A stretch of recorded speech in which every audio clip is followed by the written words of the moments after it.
ओम नमो भगवते वासुदेवाय। स्वागत है आप सभी का हमारे चैनल पर।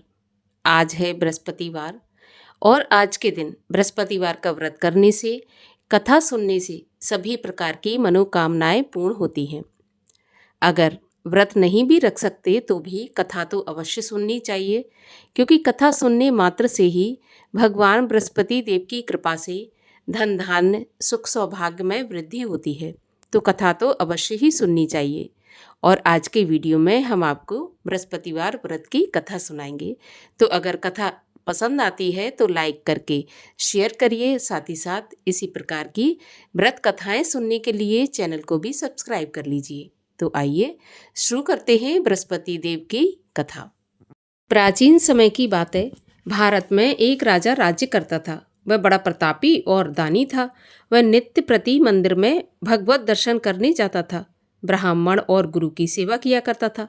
उसके द्वार से कोई भी याचक निराश होकर नहीं लौटता था। प्रत्येक गुरुवार को व्रत रखता एवं पूजन करता था। हर दिन गरीबों की सहायता करता था। परंतु ये सब बातें उसकी रानी को अच्छी नहीं लगती थी। वह ना व्रत करती और ना किसी को एक भी पैसा दान में देती थी, और राजा से भी ऐसा करने को मना किया करती थी। एक समय की बात है। राजा शिकार खेलने वन को चले गए। घर पर रानी और दासी थीं। उस समय गुरु बृहस्पति साधु का रूप धारण करके राजा के दरवाजे पर भिक्षा मांगने आए। साधु ने रानी से भिक्षा मांगी तो वह कहने लगी, हे साधु महाराज, मैं इस दान पुण्य से तंग आ गई हूँ। इस कार्य के लिए तो मेरे पति देवी बहुत हैं। अब आप ऐसी कृपा करें कि सारा धन नष्ट हो जाए और मैं आराम से रह सकूं। साधु रूपी बृहस्पति देव ने कहा, देवी, तुम तो बड़ी विचित्र हो। संतान और धन से कोई दुखी नहीं होता, इसको सभी चाहते हैं। पापी भी पुत्र और धन की इच्छा करता है। अगर तुम्हारे पास धन अधिक है तो भूखे मनुष्यों को भोजन कराओ, प्याऊ लगवाओ, ब्राह्मणों को दान दो, धर्मशालाएं बनवाओ, कुआं, तालाब, बावड़ी, बाग, बगीचों आदि का निर्माण करवाओ, निर्धनों की कुंवारी कन्याओं का विवाह कराओ, साथ ही यज्ञ आदि करो। इस प्रकार के कर्मों से आपके कुल का और आपका नाम परलोक में सार्थक होगा एवं स्वर्ग की प्राप्ति होगी। परंतु रानी साधु की इन बातों से खुश नहीं हुई। उसने कहा, हे साधु महाराज, मुझे ऐसे धन की आवश्यकता नहीं जिसको मैं अन्य लोगों को दान दूं और जिसको रखने और संभालने में ही मेरा सारा समय नष्ट हो जाए। साधु ने कहा, देवी, यदि तुम्हारी ऐसी इच्छा है तो जैसा मैं तुम्हें बताता हूँ तुम वैसा ही करना।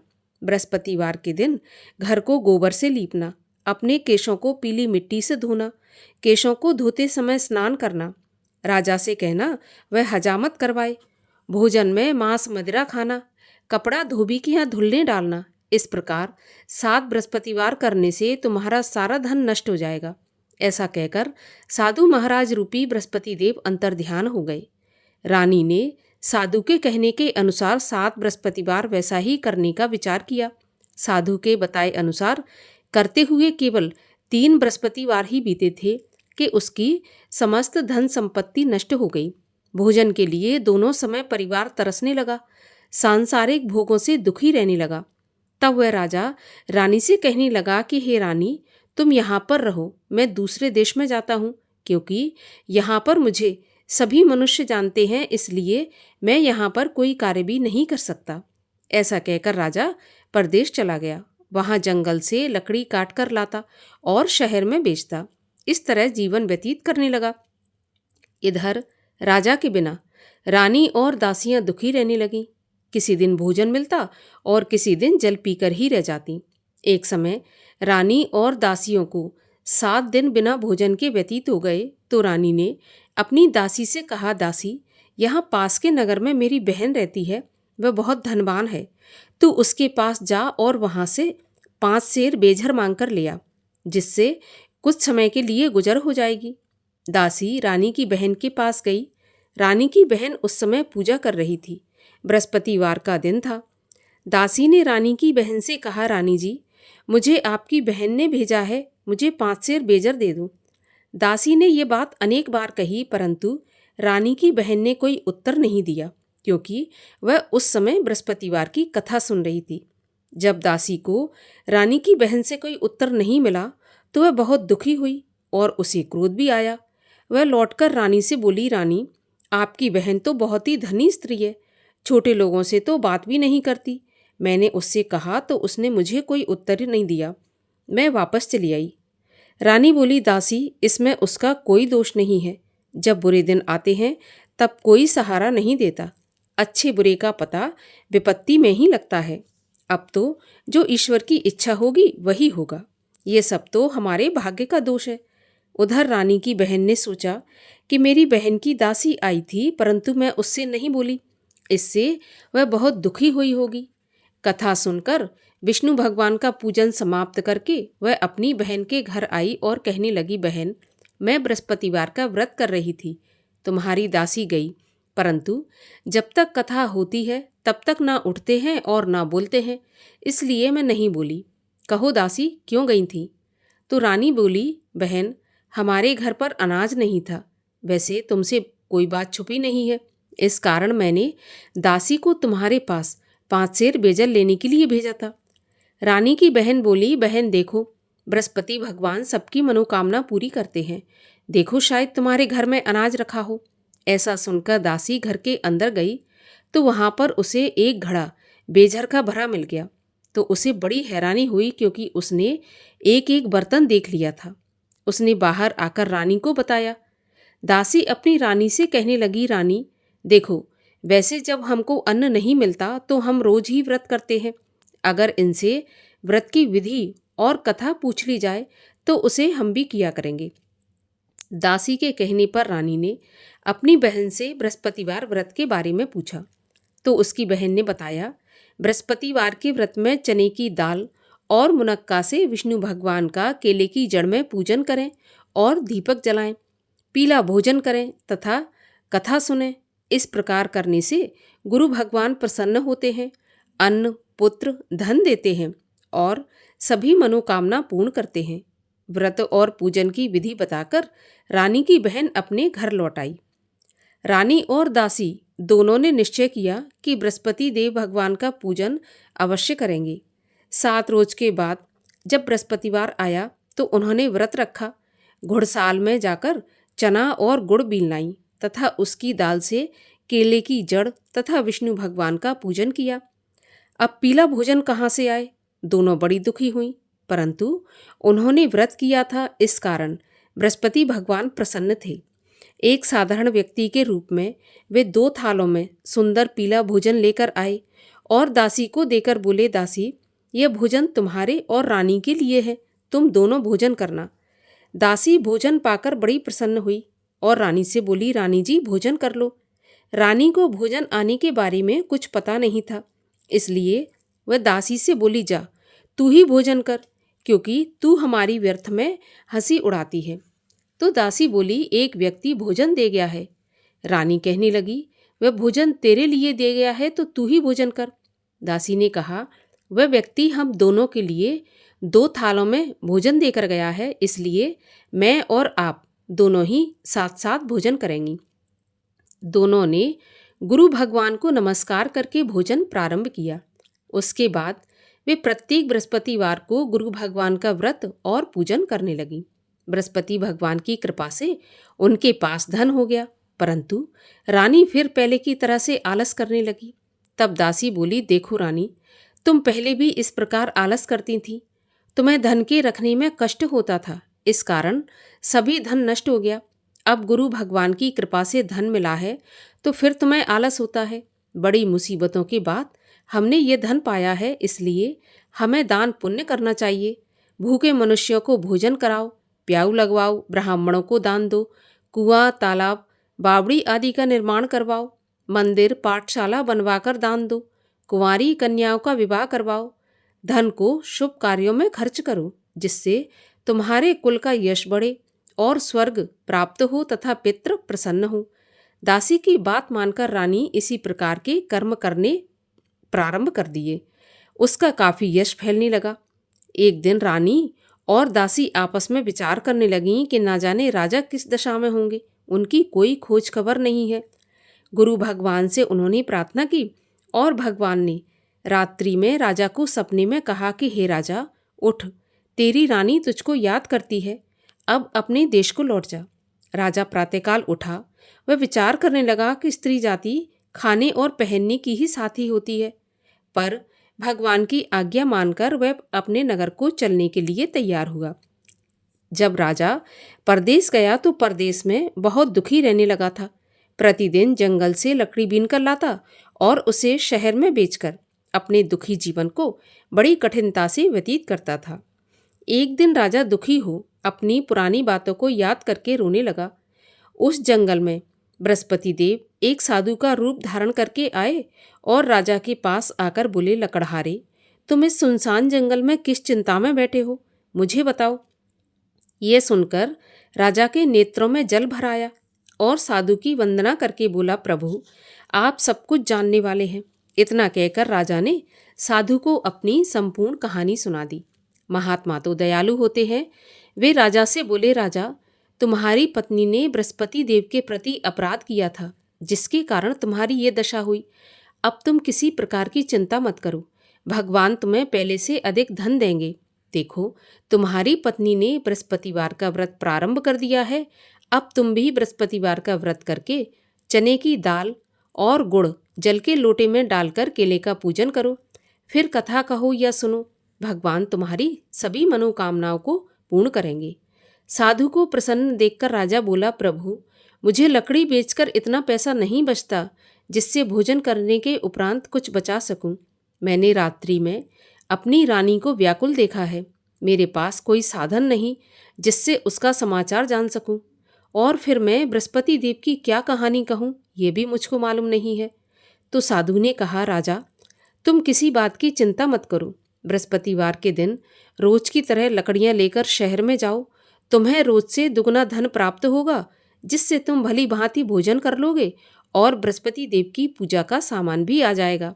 और बृहस्पतिवार की कहानी भी इस प्रकार से है। प्राचीन काल में एक बहुत ही निर्धन ब्राह्मण था। उसके कोई संतान नहीं थी। वह नित्य पूजा पाठ करता, परंतु उसकी स्त्री बहुत मलिनता के साथ रहती। वह न स्नान करती और न किसी देवता का पूजन करती। प्रातःकाल उठते ही सबसे पहले भोजन करती, बाद में कोई अन्य काम करती। ब्राह्मण देवता बहुत दुखी रहते थे। पत्नी को बहुत समझाते, परंतु उसका कोई परिणाम न निकलता। भगवान की कृपा से ब्राह्मण की स्त्री की कन्या उत्पन्न हुई। वह कन्या अपने पिता के घर में बड़ी होने लगी। वह बालिका प्रातः स्नान करके भगवान विष्णु का जप करती, बृहस्पतिवार का व्रत भी करने लगी। पूजा पाठ समाप्त करके स्कूल जाती तो अपनी मुट्ठी में जौ भर के ले जाती और पाठशाला के मार्ग में डालती जाती। वही जौ स्वर्ण के हो जाते तो लौटते समय उनको बीनकर घर ले आती। एक दिन वह बालिका सूप में उन सोने के जौ को फटक कर साफ कर रही थी। तभी उसकी माँ ने देख लिया और कहा, बेटी सोने के जौ को फटकने के लिए सोने का सूप होना चाहिए। दूसरे दिन गुरुवार था। इस कन्या ने व्रत रखा और बृहस्पति देव से प्रार्थना करके कहा कि प्रभु, यदि मैंने सच्चे मन से आपकी पूजा की हो तो मुझे सोने का सूप दे दो। बृहस्पति देव ने उसकी प्रार्थना स्वीकार कर ली। रोजाना की तरह वह कन्या जौ फैलाती हुई स्कूल चली गई। स्कूल से लौटकर जब वह जौ बीन रही थी तो बृहस्पति देव की कृपा से उसे सोने का सूप मिला। उसे वह घर ले आई और उसमें जौ साफ करने लगी, परंतु उसकी माँ का वही ढंग रहा। एक दिन की बात है, वह कन्या सोने के सूप में जौ साफ कर रही थी। उस समय उस नगर का राजकुमार वहां से होकर निकला। इस कन्या के रूप और कार्य को देखकर उस पर मोहित हो गया और राजमहल में आकर भोजन तथा जल त्याग कर उदास होकर लेट गया। जब राजा को राजकुमार द्वारा अन्न जल त्यागने का समाचार ज्ञात हुआ तो अपने मंत्रियों के साथ अपने पुत्र के पास गए और बोले, बेटा तुम्हें किस बात का कष्ट है? किसी ने अपमान किया है अथवा कोई और कारण है? मुझे बताओ, मैं वही करूँगा जिससे तुम्हें प्रसन्नता हो। तो राजकुमार ने अपने पिता की बातें सुनी तो बोला, मुझे आपकी कृपा से किसी बात का दुख नहीं है। किसी ने मेरा अपमान नहीं किया, परंतु मैं उस लड़की के साथ विवाह करना चाहता हूँ जो सोने के सूप में जौ साफ कर रही थी। यह सुनकर राजा आश्चर्य में पड़ गया और बोला, बेटा इस तरह की कन्या का पता तुम ही लगाओ, मैं उसके साथ तुम्हारा विवाह अवश्य करवा दूंगा। राजकुमार ने राजा को उस लड़की के घर का पता बताया। मंत्री उस लड़की के घर गया और राजा का आदेश ब्राह्मण को सुनाया। कुछ ही दिन के बाद ब्राह्मण की कन्या का विवाह राजकुमार के साथ संपन्न हो गया। कन्या के घर से जाते ही उस ब्राह्मण देवता के घर में पहले की भांति गरीबी का निवास हो गया। अब भोजन के लिए भी अन्न बड़ी मुश्किल से मिलता था। एक दिन दुखी होकर ब्राह्मण देवता अपनी पुत्री से मिलने गए। बेटी ने पिता की दुखी अवस्था को देखा और अपनी माँ का समाचार पूछा तो ब्राह्मण ने सारा हाल कह दिया। कन्या ने बहुत सा धन देकर अपने पिता को विदा कर दिया। इस तरह ब्राह्मण का कुछ समय सुखपूर्वक व्यतीत हो गया, लेकिन कुछ दिन के बाद फिर वही हाल हो गया। ब्राह्मण फिर अपनी कन्या के यहाँ गया और सभी हाल कहा तो पुत्री बोली, पिताजी आप माताजी को यहाँ लिवा लाओ, मैं उन्हें विधि बता दूंगी जिससे गरीबी दूर हो जाएगी। ब्राह्मण देवता अपनी स्त्री को साथ लेकर राजमहल अपनी पुत्री के पास पहुँचे तो पुत्री अपनी माँ को समझाने लगी, माँ तुम प्रातःकाल उठकर प्रथम स्नान आदि करके विष्णु भगवान का पूजन करो तो सब दरिद्रता दूर हो जाएगी। परंतु उसकी माँ ने उसकी एक भी बात नहीं मानी। वह प्रातःकाल उठकर अपनी पुत्री का बचा जूठन खा लेती थी। एक दिन उसकी पुत्री को बहुत गुस्सा आया। उसने एक रात को कोठरी से सारा सामान निकाल दिया और अपनी माँ को उसमें बंद कर दिया। प्रातःकाल उसमें से उसे निकाला और स्नान आदि करा के पूजा पाठ करवाया तो उसकी माँ की बुद्धि ठीक हो गई। इसके बाद वह नियम से पूजा पाठ करती और प्रत्येक बृहस्पतिवार को व्रत भी रखने लगी। इस व्रत के प्रभाव से उसकी माँ भी बहुत धनवान तथा पुत्रवती हो गई और बृहस्पति देवता के प्रभाव से स्वर्ग को गई। वह ब्राह्मण भी सुखपूर्वक इस लोक का सुख भोग कर स्वर्ग को प्राप्त हुआ। इस तरह कहानी कहकर साधु देवता वहाँ से अंतर्ध्यान हो गए। धीरे धीरे समय व्यतीत होने पर फिर बृहस्पतिवार का दिन आया। राजा जंगल से लकड़ी काटकर किसी शहर में बेचने गया तो उसे उस दिन और दिनों से अधिक पैसा मिला। राजा ने चना गुड़ आदि लाकर बृहस्पतिवार का व्रत किया। उस दिन से उसके सभी क्लेश दूर हुए। परंतु जब अगला गुरुवार आया तो वह बृहस्पतिवार का व्रत करना भूल गया। इस कारण बृहस्पति भगवान नाराज हो गए। उस दिन उस नगर के राजा ने विशाल यज्ञ का आयोजन किया तथा अपने समस्त राज्य में घोषणा करवा दी कि कोई भी मनुष्य अपने घर में भोजन न बनाए, आग भी न जलाए। समस्त जनता मेरे यहाँ भोजन करने आए और इस आज्ञा को जो नहीं मानेगा उसको फांसी की सजा दी जाएगी। राजा की आज्ञा के अनुसार राज्य के सभी वासी राजा के भोज में सम्मिलित हुए, लेकिन लकड़हारा कुछ देर से पहुंचा, इसलिए राजा उसको अपने साथ महल में ले गए। जब राजा लकड़हारे को भोजन करा रहे थे तो रानी की दृष्टि उस खूंटी पर पड़ी जिस पर उसका हार लटका हुआ था। उसे हार खूंटी पर लटका दिखाई नहीं दिया। रानी को निश्चय हो गया कि मेरा हार इस लकड़हारे ने चुरा लिया और उसी समय सैनिक बुलवाकर उसको जेल में डलवा दिया। जब लकड़हारा जेल खाने में गया तो बहुत दुखी होकर विचार करने लगा कि न जाने कौन से पूर्व जन्म के कर्म से मुझे यह दुख प्राप्त हुआ है, और उसी साधु को याद करने लगा जो कि जंगल में मिला था। उसी समय तत्काल बृहस्पति देव साधु के रूप में प्रकट हो गए और उसकी दशा को देखकर कहने लगे, अरे मूर्ख, तूने बृहस्पति देवता की कथा नहीं की, इसी कारण तुझे दुख प्राप्त हुआ है। अब चिंता मत कर, बृहस्पतिवार के दिन जेल खाने के दरवाजे पर 4 पैसे पड़े मिलेंगे, उनसे तू बृहस्पति देव की पूजा करना तो तेरे सभी कष्ट दूर हो जाएंगे। अगले बृहस्पतिवार उसे जेल के द्वार पर 4 पैसे मिले। राजा ने पूजा का सामान मंगवाकर कथा कही और प्रसाद बांटा। उसी रात्रि को बृहस्पति देव ने उस नगर के राजा को स्वप्न में कहा कि राजा, तूने जिस आदमी को जेल खाने में बंद कर दिया है वह निर्दोष है, वह राजा है, उसे छोड़ देना। रानी का हार उसी खूंटी पर लटका हुआ है। अगर तू ऐसा नहीं करेगा तो मैं तेरे राज्य को नष्ट कर दूंगा। राजा प्रातःकाल उठा और खूंटी पर हार टंगा देखकर लकड़हारे को बुलाकर क्षमा मांगी और राजा के योग्य सुंदर वस्त्र आभूषण भेंट करके उसे विदा किया। गुरुदेव की आज्ञा के अनुसार राजा अपने नगर को चल दिया। राजा जब नगर के निकट पहुंचा तो उसे बड़ा आश्चर्य हुआ।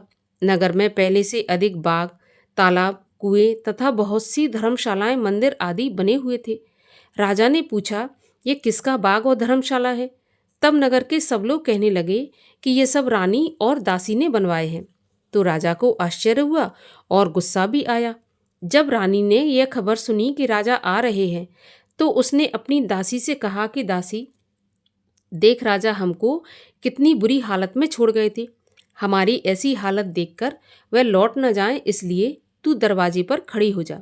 रानी की आज्ञा के अनुसार दासी दरवाजे पर खड़ी हो गई।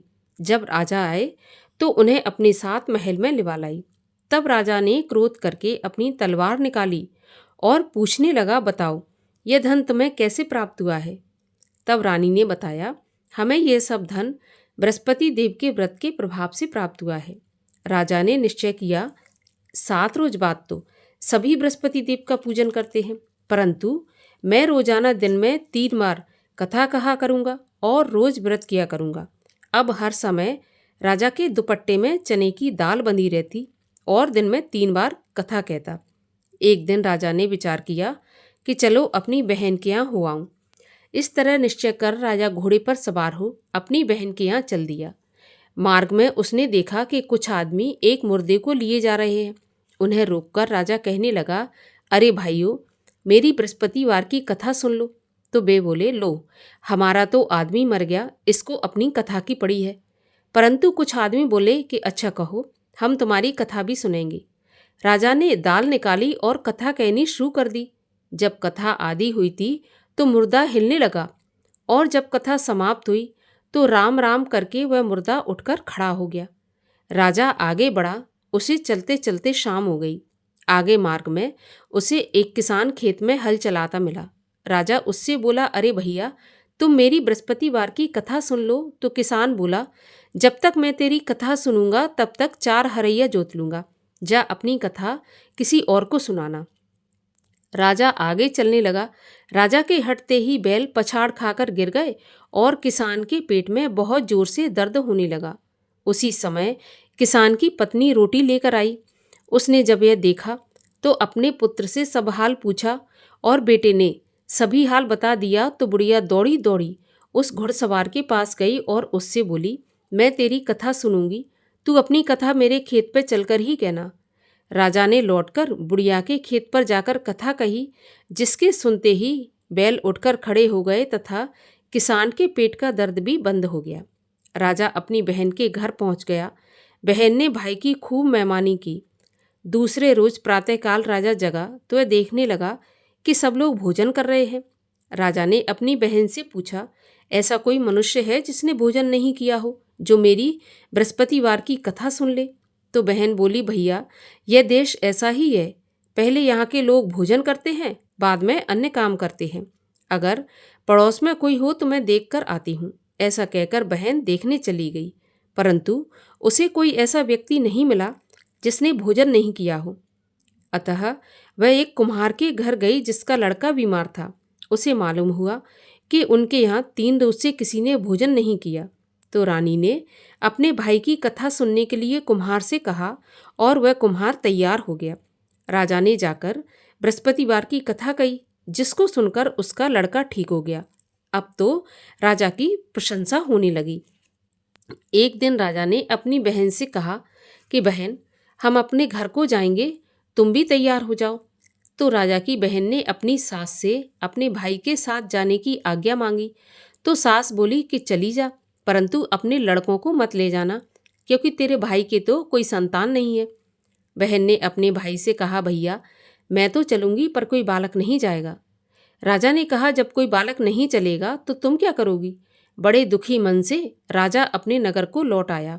राजा ने अपनी रानी से कहा, हम निर्वंशी राजा हैं, हमारा मुंह देखने का भी धर्म नहीं है, और बिना भोजन आदि किए शैया पर लेट गया।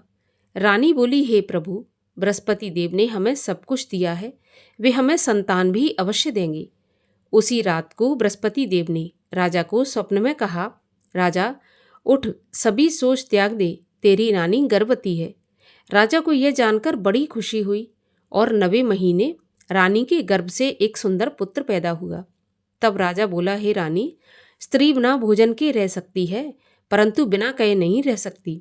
जब मेरी बहन आए तो तुम उससे कुछ कहना मत। तो रानी ने सुनकर हाँ कर दी। जब राजा की बहन ने यह शुभ समाचार सुना तो बहुत खुश हुई और बधाई लेकर अपने भाई के यहाँ आई। तभी रानी ने कहा, घोड़ा चढ़ाकर नहीं आई, गधा चढ़ी आई। तो राजा की बहन बोली, भाभी, मैं इस प्रकार ना कहती तो तुम्हें औलाद कैसे मिलती। बृहस्पति देव ऐसे ही है, जैसी जिसके मन में कामना है सभी को पूर्ण करते हैं। जो सद्भावना पूर्वक बृहस्पतिवार का व्रत करता है एवं कथा पढ़ता है अथवा सुनता है और दूसरों को सुनाता है, बृहस्पति देव उसकी सभी मनोकामना पूर्ण करते हैं। बृहस्पति देव उनकी सदैव रक्षा करते हैं। जो संसार में सद्भावना से गुरुदेव का पूजन एवं व्रत सच्चे हृदय से करते हैं, उनकी सभी मनोकामनाएं पूरी होती हैं। जैसी सच्ची भावना से रानी और राजा ने बृहस्पति देव की कथा का गुणगान किया तो उनकी सभी इच्छाएं बृहस्पति देव ने पूर्ण की थीं। इसलिए सबको कथा सुनने के बाद प्रसाद लेकर जाना चाहिए और हृदय से उनका मनन करते हुए जयकारा बोलना चाहिए। बोलिए बृहस्पति भगवान की जय। और आइए अब करें बृहस्पति देव की आरती। ओम जय बृहस्पति देवा, स्वामी जय बृहस्पति देवा। छिन्न छिन्न भोग लगाऊं, कदली फल मेवा। ओम जय बृहस्पति देवा। तुम पूर्ण परमात्मा, तुम अंतर्यामी, जगत पिता जगदीश्वर, तुम सबके स्वामी। ओम जय बृहस्पति देवा। चरणामृत निज निर्मल, सब पातक हरता, सकल मनोरथ दायक, कृपा करो भरता। ओम जय बृहस्पति देवा। तन मन धन अर्पण कर, जो जन शरण पड़े, प्रभु प्रकट तब होकर, आकर द्वार खड़े। ओम जय बृहस्पति देवा। दीन दयाल दयानिधि, भक्तन हितकारी, पाप दोष सब हरता, भव बंधन हारी। ओम जय बृहस्पति देवा। सकल मनोरथ दायक, सब संशय हारो, विषय विकार मिटाओ, संतन सुखकारी। ओम जय बृहस्पति देवा। जो कोई आरती प्रभु की, प्रेम सहित गावे, जेठानंद आनंद कर, सो निश्चय पावे। ओम जय बृहस्पति देवा। बोलिए विष्णु भगवान की जय, बृहस्पति देव भगवान की जय।